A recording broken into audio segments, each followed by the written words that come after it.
إن الحمد لله نحمده ونستعينه ونستغفره ونعوذ بالله من شرور أنفسنا وسيئات أعمالنا من يهده الله فلا مضل له ومن يضلل فلا هادي له وأشهد أن لا إله إلا الله وحده لا شريك له وأشهد أن محمدا عبده ورسوله أما بعد فإن خير الكلام كلام الله وخير الهدي هدي محمد صلى الله عليه وسلم وشر الأمور محدثاتها كل محدثة بدعة وكل بدعة ضلالة وكل ضلالة في النار أما بعد.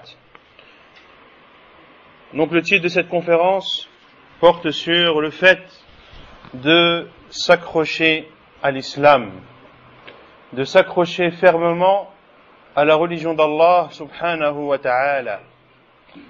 Et le fait d'être ferme dans la religion d'Allah azza wa jal est essentiel, surtout pour le musulman véridique qui veut emprunter et surtout rester dans la voie droite, as-siratul mustaqim, qu'Allah azza wa jal, ou que nous demandons à Allah azza wa jal de nous guider vers celui-ci dans chacune des raka'at de nos prières lorsque l'on dit ihdina as-siratal mustaqim.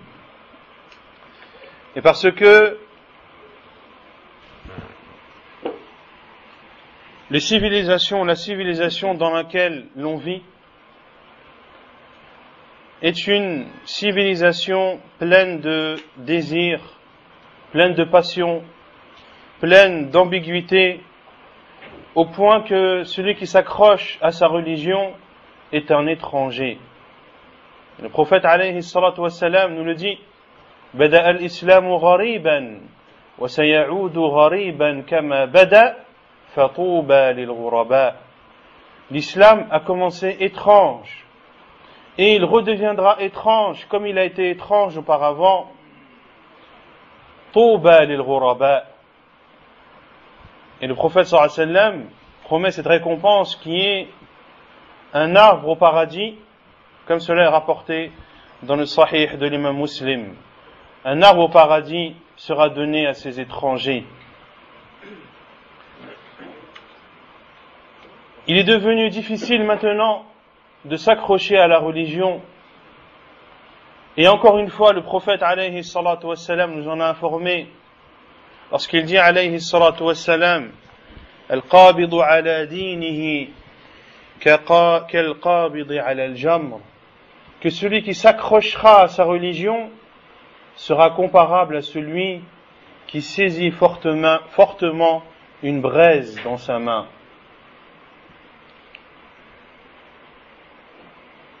Le fait de s'accrocher à la religion est un sujet important qui a une relation avec le cœur. Ce cœur, al-qalb, qui a été appelé al-qalb parce qu'il se retourne. Litaqallubihi, parce qu'il se retourne. Et le prophète alayhi salatu wassalam a dit dans le hadith authentifié par Cheikh al-Albani rahimahullah: innama summiya al-qalbu min taqallubihi. Le cœur a été appelé al-qalb de par le fait qu'il tourne. Innama mathalu al-qalb كمثل ريشة في أصل شجرة يقلبها الريح ظهرا لبطن. Et le prophète sallallahu alayhi wa sallam dit que l'exemple du cœur est comparable à une plume qui est tombée ou qui se trouve au pied d'un arbre que le vent retourne. Que le vent retourne. Ainsi, l'époque dans laquelle l'on vit, la société dans laquelle l'on vit, surtout nous concernant, qui vivons malheureusement dans un pays qui n'est pas musulman, la tâche est d'autant plus difficile. Et ce n'est pas un constat accablant que je suis en train de faire, je ne suis pas en train de vous donner un discours qui dit que tous les gens vont périr et que tous les gens sont amenés à perdre dans cette vie d'ici-bas. Non, car le prophète alayhi salatu wassalam a dit Man qala halaka an-nas fahuwa ahlakuhum. Celui qui dit les gens ont péri, c'est lui qui a le plus péri.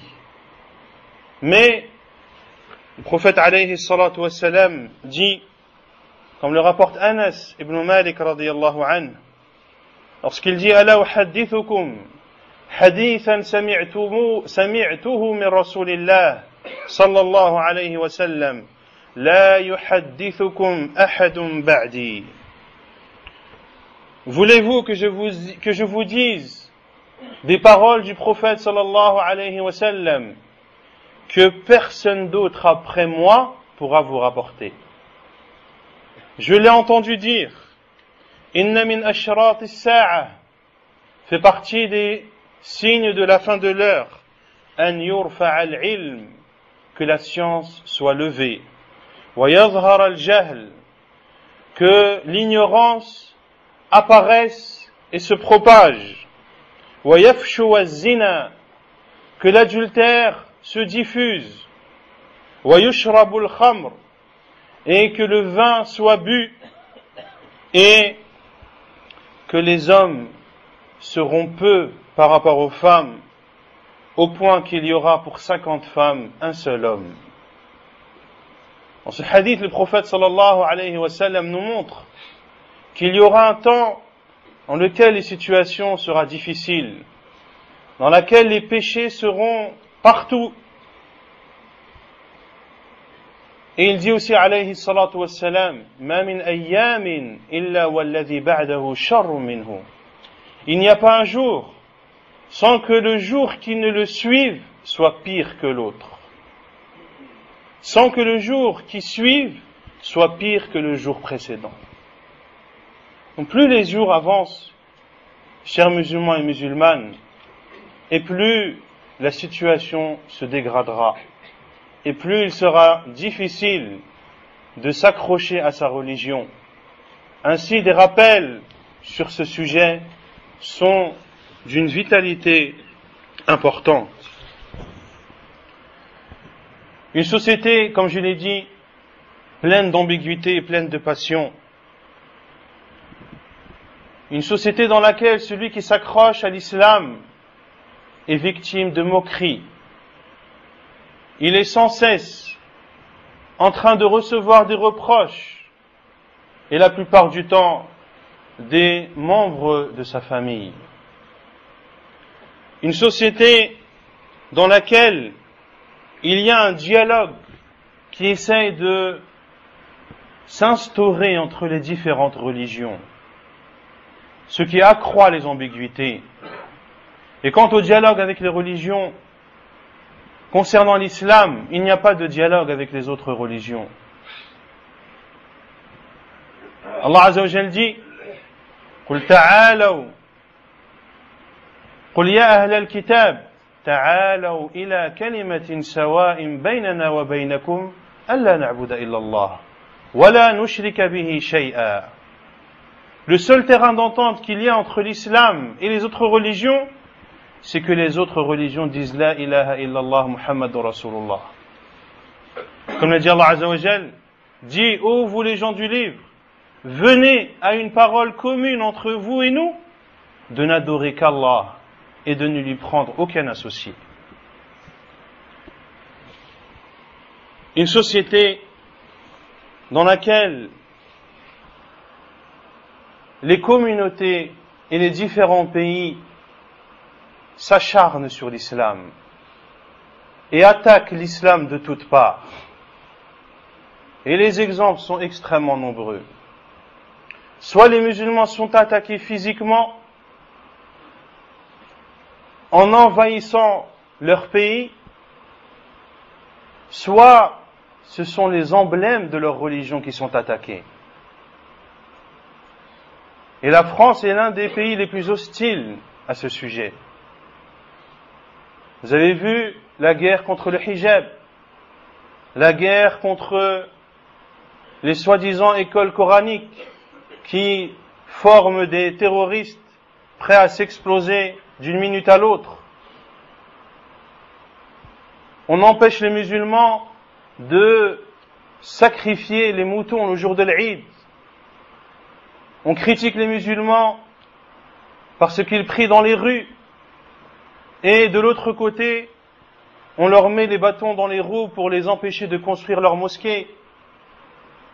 On empêche les musulmans de construire des écoles musulmanes dans lesquelles ils y préserveraient leurs enfants de la mécréance, de la turpitude et de la débauche. L'islam est attaqué, chers musulmans et musulmanes. Et malheureusement, beaucoup sont atteints par ces attaques. Ils ont été affaiblis. Il y a eu un tel acharnement que cela a fait douter des musulmans, même de leur religion, al-iyadhu billah. Tout ceci doit nous motiver à nous accrocher à notre religion. Et le musulman et les musulmans doivent être comme un clou. Plus on tape dessus, et plus il est ferme et encore plus difficile à enlever. Il est important de s'accrocher à sa religion avec l'évolution technologique que connaît notre société. L'apparition d'Internet, l'apparition des smartphones, des téléphones portables, où le monde quasiment est à la portée de chaque main. Et les ambiguïtés sont à la portée de chacun. Les passions, les tentations sont à la portée de chacun. Et si tu ne vas pas vers elles, c'est elles qui viennent vers toi.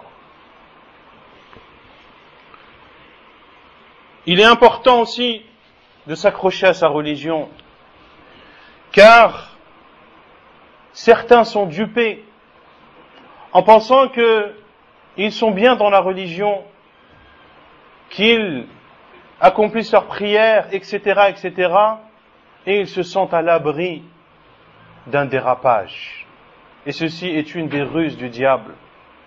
Le diable va t'ouvrir 99 portes vers le bien pour te faire tomber dans une porte du mal. Il est important de s'accrocher à sa religion, car les péchés sont diffusés, propagés, sont visibles partout, au point qu'ils ne choquent plus personne, au point que c'est devenu presque quelque chose de banal. Auparavant, il était inconcevable qu'une fille musulmane annonce à ses parents qu'elle est enceinte sans être mariée. Maintenant, wal-iyadhu billah, c'est presque monnaie courante. Il y a une banalisation des grands péchés qui font partie des 7 péchés capitaux. Pourquoi? Car nous vivons dans une société où cela a été rendu licite. Et que tu le veuilles ou non, chers musulmans et musulmanes, si tu ne te remets pas en cause, si tu n'entretiens pas ton cœur, tu vas entrer dans ce trou noir et il t'en sera difficile d'en sortir. Ainsi, nous demandons à Allah Azza wa Jal de nous faire aimer la foi et de nous faire détester les péchés. Allahumma habib ilayna al-iman wa zayyinhu fi qulubina wa karrih ilayna al-kufra wal-fusuqa wal-'isyan. Le musulman doit être jaloux de sa religion. Il doit s'énerver lorsque les limites d'Allah sont dépassées. Le prophète sallallahu alayhi wa sallam ne s'énervait pas, sauf quand les limites d'Allah étaient dépassées. Quand les limites d'Allah sont dépassées, le musulman doit sentir son sang bouillonner à l'intérieur de lui. Il doit éprouver de la haine envers la désobéissance à Allah subhanahu wa ta'ala. S'accrocher à la religion, al-thabatu ala l'islam. Allah Azza wa Jal nous en parle dans de nombreux versets. Allah Azza wa Jal dit: يثبت الله الذين آمنوا بالقول الثابت في الحياة الدنيا وفي الآخرة ويضل الله الظالمين ويفعل الله ما يشاء. Allah affermi les croyants par une parole ferme dans cette vie d'ici-bas, en leur permettant de l'adorer subhanahu wa ta'ala et de ne pas lui désobéir, dans la vie présente et dans l'au-delà. Dans l'au-delà, et la première étape de l'au-delà, c'est bien sûr la tombe. Allah Azza wa Jal raffermira tes pas et te permettra de passer avec succès le questionnaire des deux anges Munkar wa Nakir. Et également, il te facilitera les différentes étapes que chacun devra traverser le jour du jugement.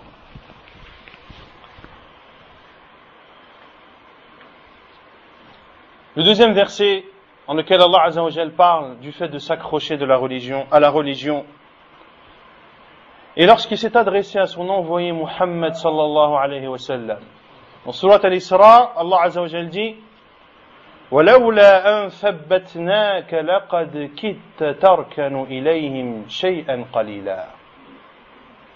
Le prophète sallallahu alayhi wa sallam lui-même avait besoin qu'on le renforce. Il avait besoin qu'on lui rappelle alayhi salatu wassalam. Allah Azza wa Jal dit: et si nous ne t'avions pas raffermi, tu aurais failli t'incliner quelque peu vers eux, vers le mushrikin.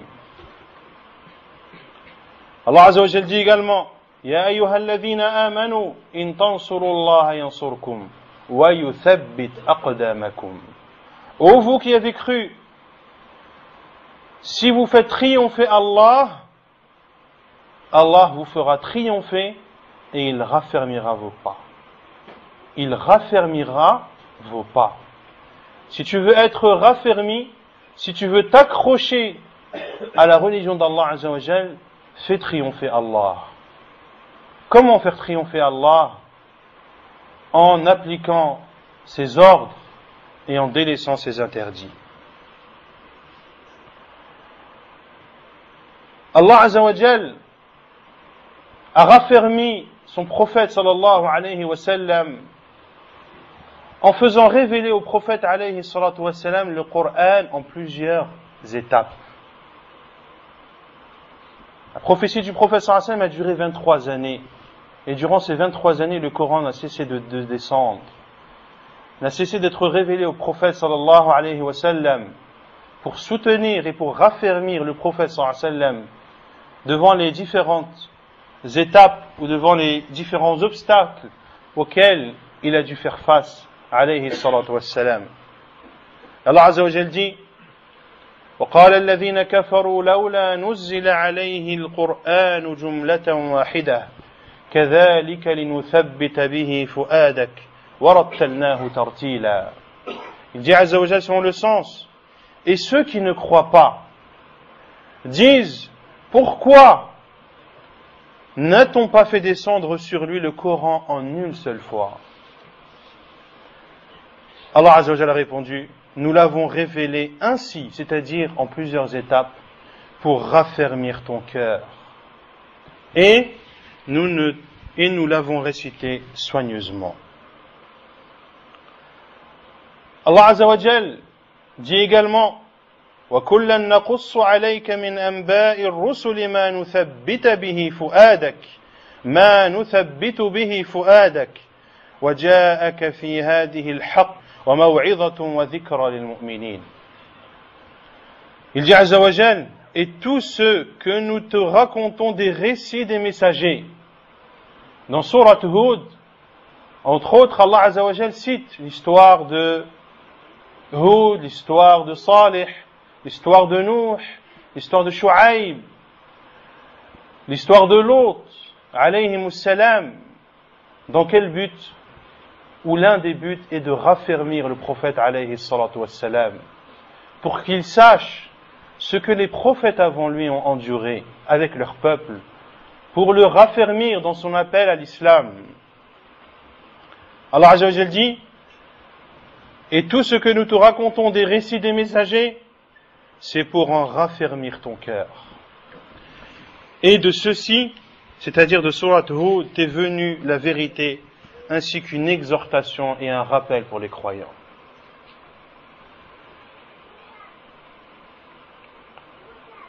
le prophète alayhi salatu wassalam lui-même, parmi les invocations qu'il disait les plus souvent, comme le rapporte Salama radiyallahu anha, qui dit que l'invocation que disait le plus le prophète sallallahu alayhi wa sallam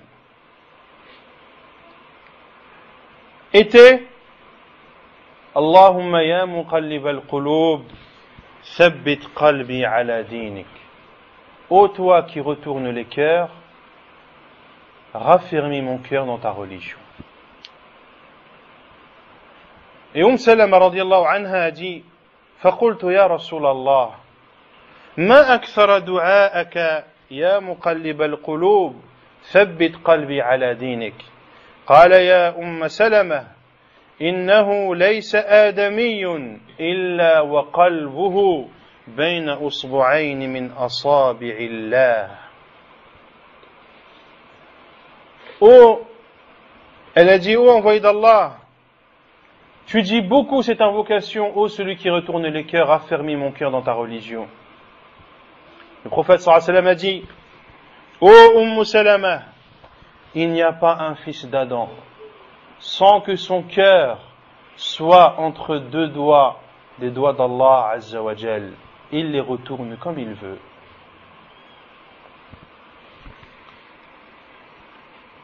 Le prophète alayhi salatu wassalam nous met en garde contre tous ces troubles qui vont arriver. Il dit alayhi salatu wassalam badiru bil a'mal as-salihah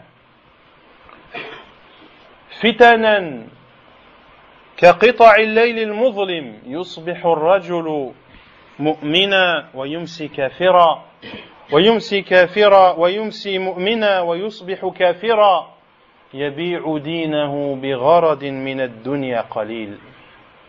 Il dit alayhi salatu wassalam, empressez-vous à faire des œuvres vertueuses avant que ne viennent des tentations qui sont aussi sombres que la nuit. Des tentations dans lesquelles l'homme qui était le matin croyant sera le soir mécréant. Et celui qui est le soir mécréant sera le matin croyant. Et celui qui était le soir croyant sera le matin mécréant.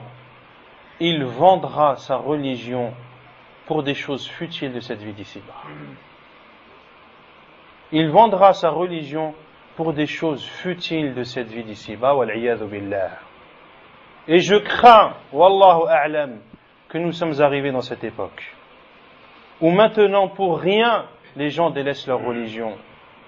Pour un salaire, les gens ne font pas leur prière à l'heure. Pour un salaire, les gens ne prient pas le Jumu'ah à la mosquée. Parce que leur travail ne leur permet pas. Ne connais-tu pas le hadith du prophète sallallahu alayhi wa sallam? As-salatu fi waqtiha khayrun min ad-dunya wa ma fiha. Une prière à son heure est meilleure que toute la terre et ce qu'elle contient. Le prophète sallallahu alayhi wa sallam a même dit rak'atay al-fajr khayrun min ad-dunya wa ma fiha. Les deux raka'at surérogatoires que l'on fait avant la prière du subh sont meilleures que la terre et ce qu'elle contient. Billahi alaykum, celui qui réfléchit sur ce hadith, sur une prière, qu'elle est meilleure que la terre et ce qu'elle contient. Comment des gens peuvent délaisser et ne jamais prier depuis des dizaines d'années le Jumu'ah parce qu'ils travaillent? Ou parce qu'ils ne peuvent pas faire ses prières à l'heure au travail? Faire précéder cette vie d'ici-bas à l'au-delà, si ce n'est pas de la folie, qu'est-ce?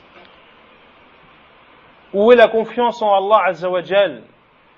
Penses-tu que si tu délaisses un travail pour Allah Azza wa Jal, il va te laisser en vain démuni? Ne connais-tu pas la promesse qu'a faite le prophète alayhi salatu wassalam lorsqu'il a dit celui qui délaisse une chose pour Allah, Allah la lui remplacera par une meilleure? Et cela a été testé par des dizaines et des centaines de personnes qui ont placé leur confiance en Allah Azza wa Jal et qui ont fait les causes et qui ont cherché du travail et se sont efforcés de trouver un travail qui était conforme et qui leur permettait de faire leur prière à l'heure. Et Allah Azza wa Jal leur a accordé des choses ou des postes auxquels ils n'avaient jamais imaginé.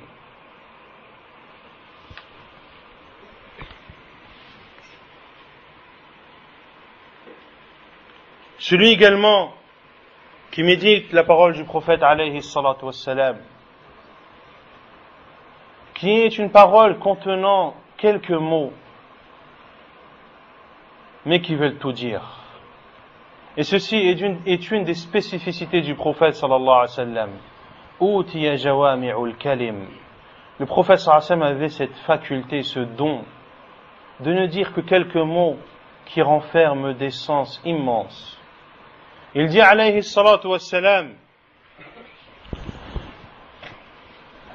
Huffatil jannatu bil makarih wa huffatil naru bil shahawat. Le paradis a été entouré de choses détestables et l'enfer a été entouré de passions. Je pense que ce hadith n'a nul besoin d'explication supplémentaire. Ainsi, celui qui s'accroche à sa religion doit savoir qu'il a emprunté un chemin robuste, qu'il a emprunté un chemin où il va devoir faire preuve de patience et où il aura des épreuves à surmonter. Car le paradis n'est pas gratuit, chers frères et sœurs. Il faut travailler pour y entrer. Et c'est facile pour celui qui le veut et pour celui qui demande à Allah Azza wa Jal de lui faciliter.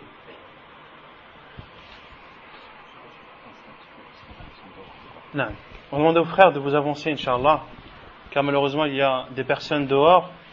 Donc essayez, Inch'Allah, de vous serrer un peu plus. Barakallahu fikum.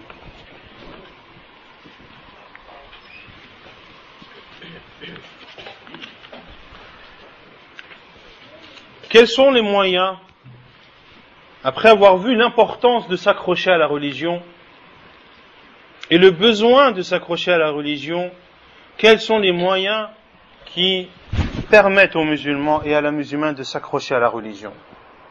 Premièrement, et avant tout, le conseil premier, c'est la lecture de la parole d'Allah Azza wa Jal.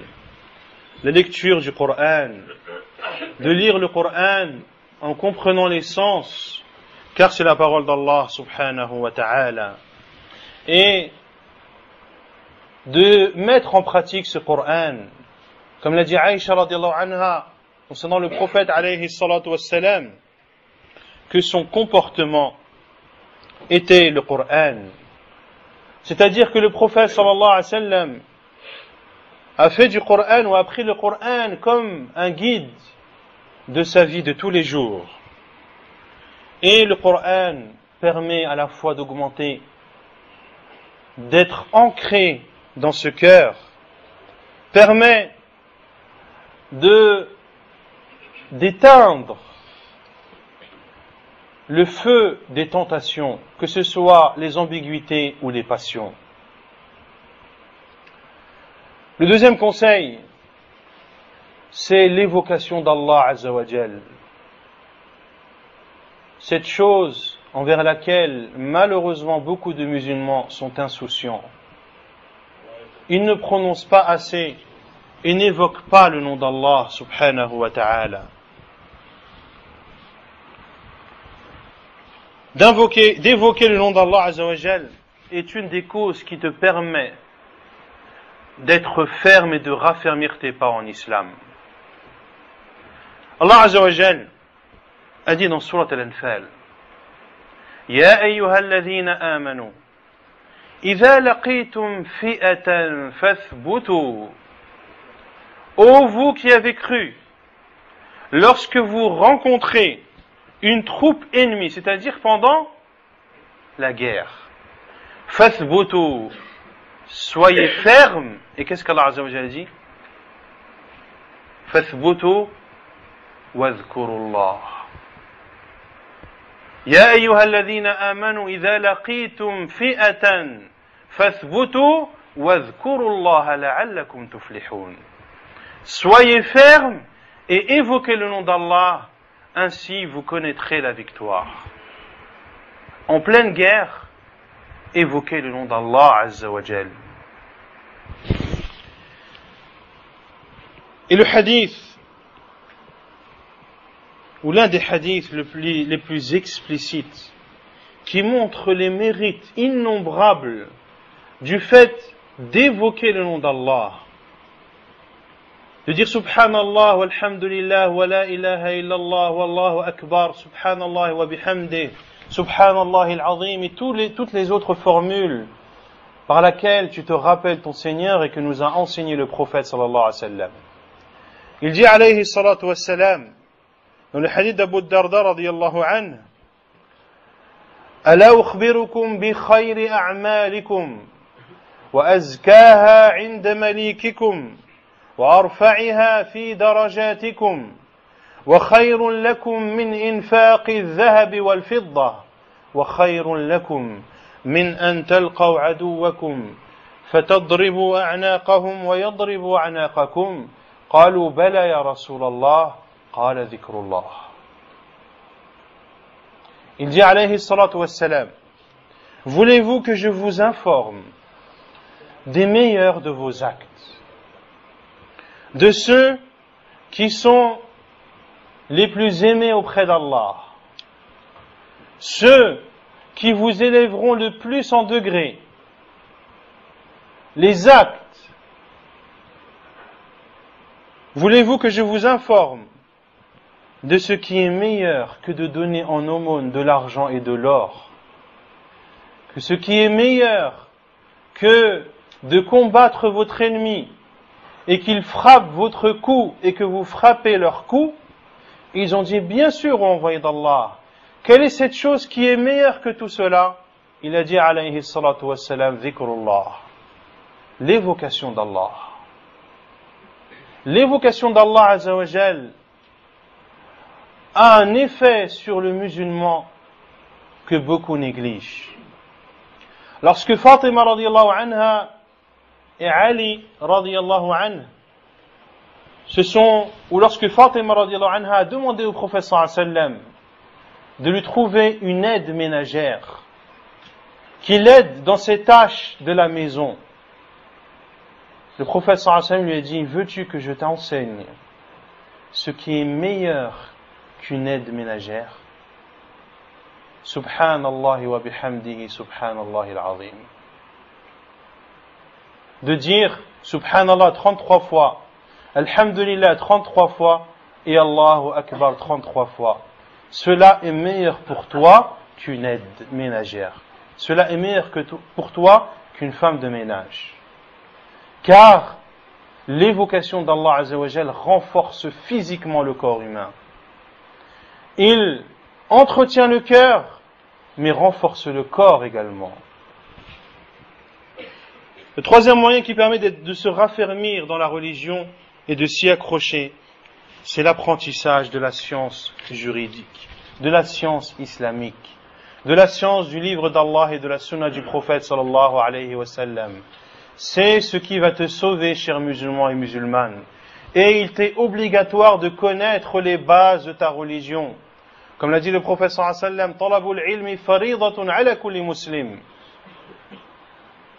D'apprendre la science religieuse est une obligation pour chaque musulman. C'est par la science que tu adores Allah avec clairvoyance. C'est par la science que tu es à l'abri des ambiguïtés et de l'égarement. C'est grâce à la science que ton cœur se nourrit, car tu es sans cesse soit entre les paroles d'Allah, soit entre les paroles du prophète sallallahu alayhi wa sallam, ou soit entre les paroles des pieux prédécesseurs. C'est ton environnement, et quel bon environnement.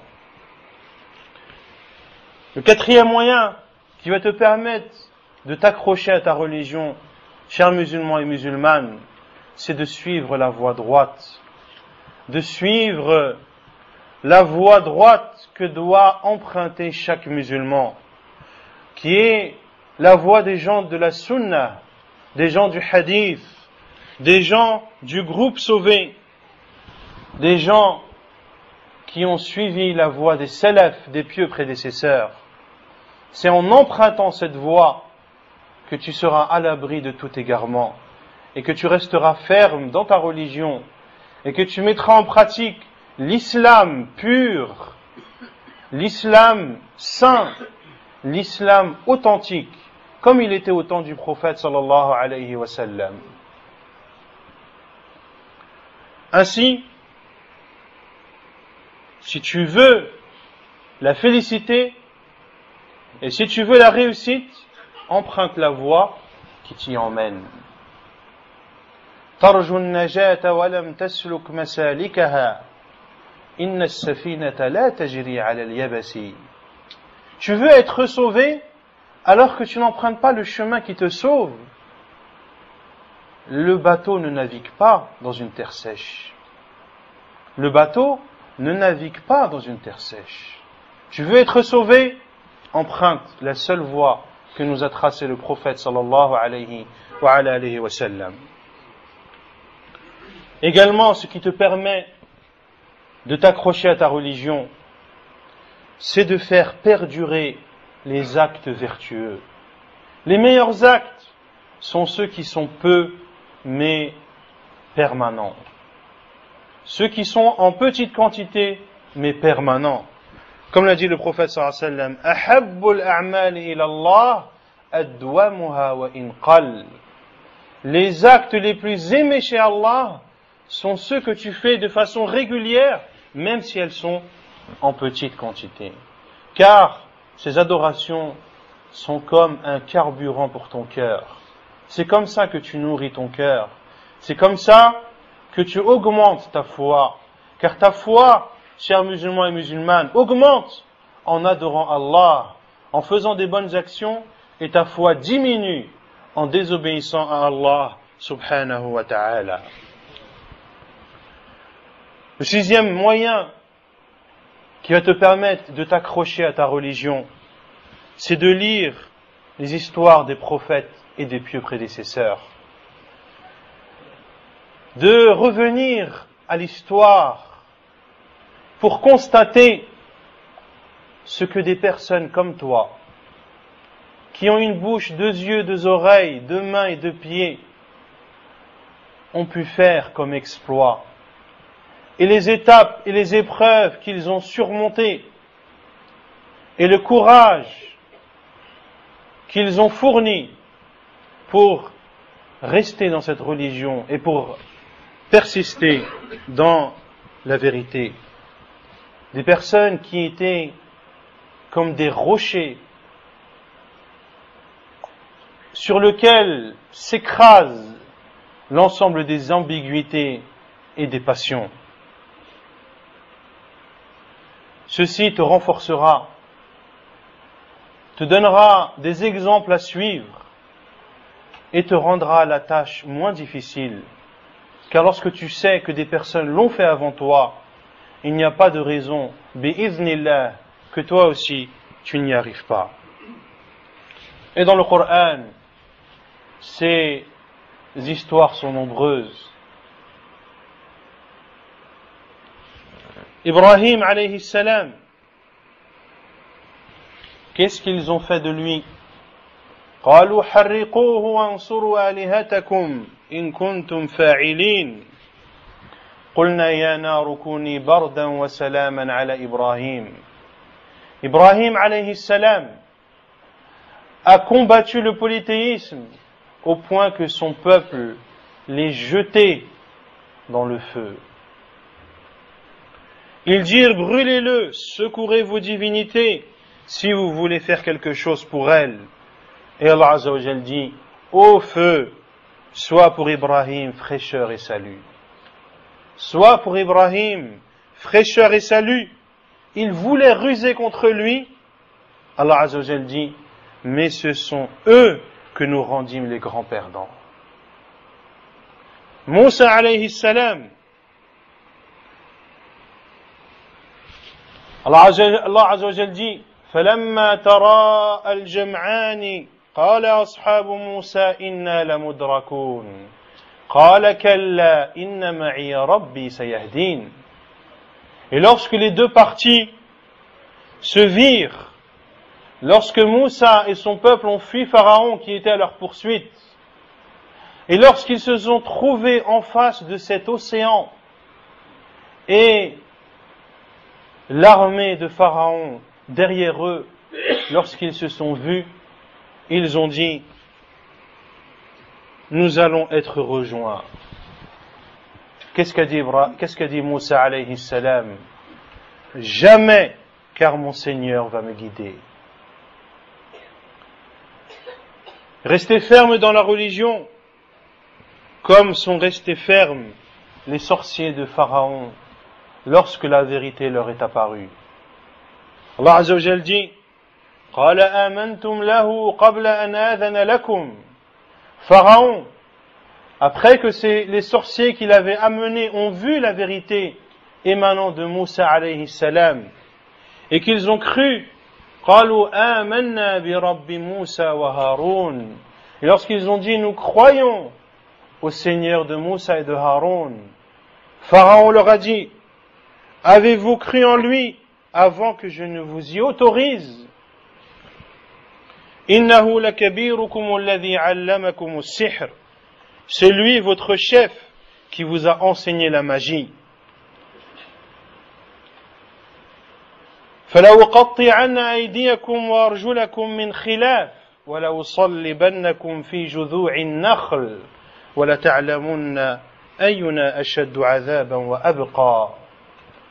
Quelle est la menace que leur a faite Pharaon? Je vous ferai sûrement couper mains et pieds opposés, et je vous ferai crucifier au tronc des palmiers, et vous saurez avec certitude qui de nous est plus fort en châtiment et qui est le plus durable. Qu'ont répondu les anciens sorciers de Pharaon? قالوا لن نؤثرك على ما جاءنا من البينات والذي فطرنا فاقض ما أنت قاض إنما تقضي هذه الحياة الدنيا إنما تقضي هذه الحياة الدنيا. Ils ont dit par celui qui nous a créés, nous ne te préférerons jamais à ce qui nous est parvenu comme preuve évidente de la part de Moussa alayhi salam. Décrète donc ce que tu as décrété. Fais donc ce que tu as à faire. Tue-nous, coupe-nous les mains et les pieds. Tes décrets ne touchent que cette vie d'ici-bas. Si tu nous tues, ce n'est que cette vie d'ici-bas qui se termine. Mais ce que nous espérons, c'est la vie de l'au-delà. C'est elle pour laquelle on œuvre. Cette vie d'ici-bas n'est qu'un moyen pour atteindre le but ultime qui est la satisfaction d'Allah Azza wa Jal dans l'au-delà.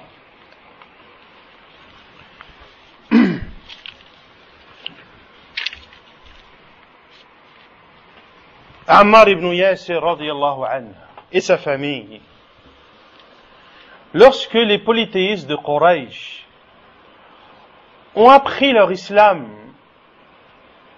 au tout début de l'islam, ils ont fait subir à Ammar et à sa famille, radiyallahu anhum, les supplices les plus horribles. Ils ont utilisé tous les moyens ou tous les châtiments qui leur sont passés par l'esprit. Ammar, radiyallahu anhu, a été amené, a été tiré sur un sable extrêmement chaud, sans qu'il ne soit recouvert de vêtements, radiyallahu anhu. Et ils ont posé sur lui un énorme rocher. Et lorsqu'ils ont vu sa détermination, radiyallahu anhu, ils ont simulé la noyade en plongeant sa tête dans l'eau Et ils ont fait bien pire encore. Ils ont châtié sa mère, Yasir, Ammar, radiyallahu ta'ala anha, en plantant une lance dans ses parties génitales, radiyallahu anha. Qui d'entre nous aimerait que l'on fasse du mal à sa mère? Ne serait-ce qu'on lui arrache un cheveu. Ammar, radiyallahu anhu, sa mère a été tuée devant lui. Il n'a pas lâché sa religion.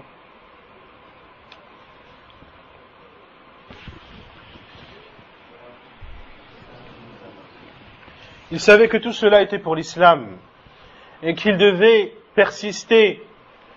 Et comme l'a dit le prophète sallallahu alayhi wa sallam, Isbiru ala Yasir, patientez aux familles de Yasir, votre rendez-vous est au paradis.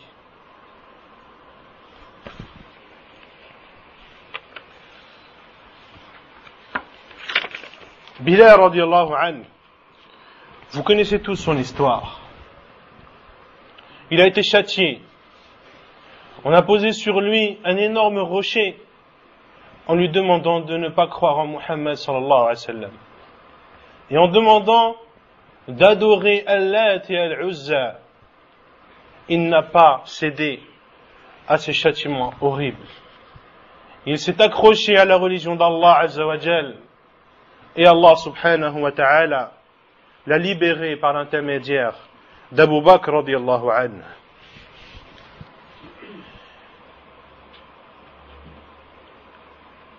Le prophète alayhi salatu wassalam, et le hadith est rapporté par Al-Bukhari dans son Sahih, alors qu'il avait pris son vêtement ou sa tunique comme un oreiller, à l'ombre de la Kaaba, des compagnons radiyallahu anhum sont venus au prophète alayhi salatu wassalam pour se plaindre des polythéistes, car ils ne supportaient plus les représailles. Ils ont dit: pourquoi ne nous secours-tu pas? Invoque Allah Azza wa Jal en notre faveur afin qu'il nous aide. Et le prophète sallallahu alayhi wa sallam, qui était allongé, s'est assis. Son visage a rougi, sallallahu alayhi wa sallam. Et il a dit: il y avait des gens avant vous. L'on prenait un homme, l'on creusait un trou, on le rentrait dedans, puis on apportait une scie et on la posait sur sa tête et on le découpait en 2 morceaux. Cela ne le faisait pas détourner de sa religion. Et on apportait des peignes de fer, on peignait leur peau jusqu'à transpercer leur chair. Cela ne les faisait pas revenir sur leur religion. Puis le prophète sallallahu alayhi wa sallam a dit: Wallahi la yutimmanna Allahu hadha al-amr.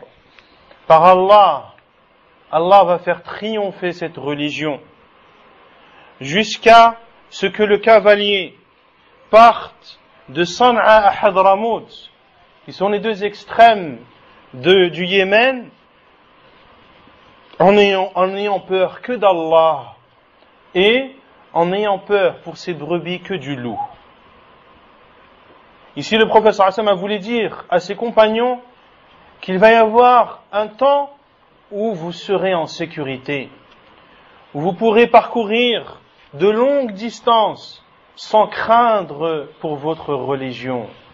Vous ne craindrez dans votre voyage qu'Allah Azza wa Jal et éventuellement le loup pour vos brebis.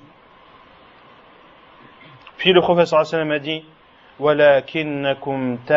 وَلَكِنَّكُمْ تَسْتَعْجِلُونَ. Mais vous êtes un peuple qui est impatient. Mais vous êtes impatient. Il faut placer sa confiance en Allah subhanahu wa ta'ala et être sûr que Allah Azza wa Jal donnera la victoire à cette religion. Ainsi, toutes les attaques qui sont portées sur les musulmans se doivent de patienter.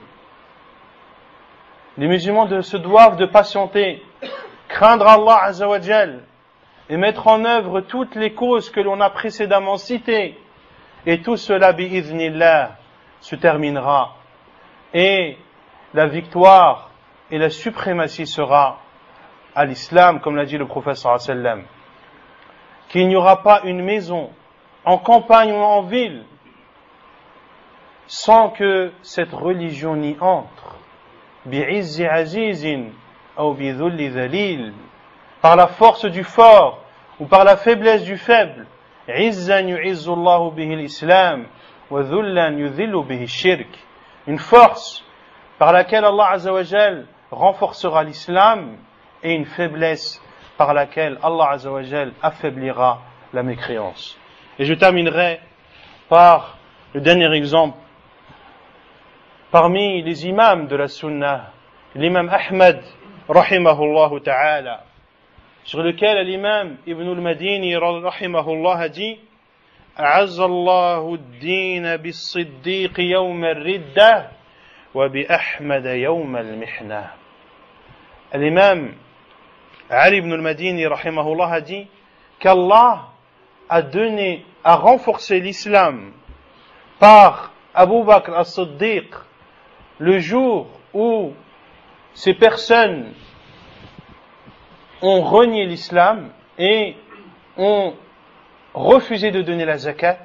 Abu Bakr radiallahu anhu les a combattus, et également Allah Azza wa Jal a renforcé cette religion par l'imam Ahmad ibn Hanbal rahimahullah le jour de l'épreuve.